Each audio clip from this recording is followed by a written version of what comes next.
It's Friday morning as I sit here, and I am really happy, and not for the reasons that you might suspect. I'm happy that it's Friday, February 22nd, and our reporters might actually be out there pursuing news that we can put on this website and in the paper that it has been verified and is a lot less speculative than a lot of what we had to report yesterday on Thursday. The web has created a lot of change for our business, our industry, our news gathering operation. I've mentioned that in video blogs before. I've mentioned it in print. Yesterday was a great example. Everybody's trying to figure out what's happening with Coach Sampson and with the IU basketball program. So Doug Wilson, Chris Corman, James Boyd, two of our interns, Deontay and Zach, spent a great deal of their days yesterday trying to find out what was going on. And of course, nobody was talking on the record. So what we had on Hoosiers HQ and on HeraldTimesOnline.com was sort of an up to the minute, or at least up to the hour situation of updating what we knew. A lot of what we knew was from what other people were reporting. A lot of what we knew was from what we were getting from our sources who refused to go on the record, or who would have been in a compromising position had they gone on the record.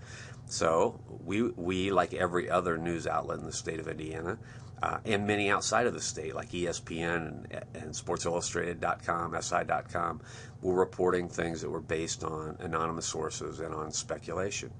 So when Friday morning dawned today, what most people had was what we already knew. That is, IU is thinking hard about whether to get rid of Coach Sampson based on these most recent allegations, but nobody had any definitive word about whether that was going to happen or not.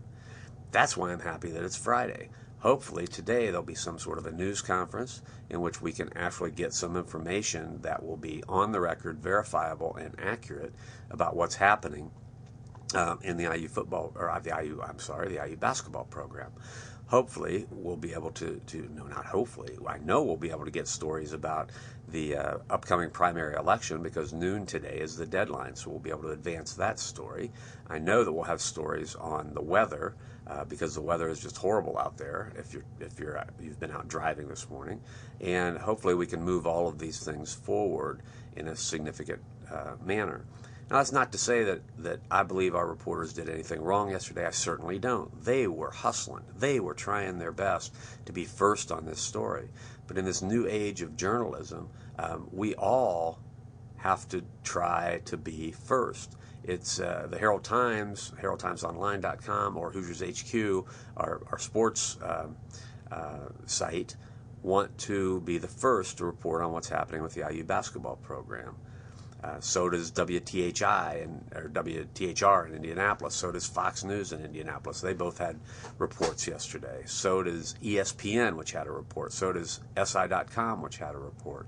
The idea, the news value of immediacy is much different than it was 3 years ago, when we didn't have to worry about breaking stories every minute of the day. We just had to worry about breaking them in the newspaper the next morning. It makes for an exciting time, makes for a challenging time, it makes for a frustrating time, and that's why I'm happy that it's Friday morning and we might actually get beyond the unnamed sources and get beyond the rumors and the speculation and get to some real news today. I hope you have a great Friday, and then I hope you have a great weekend.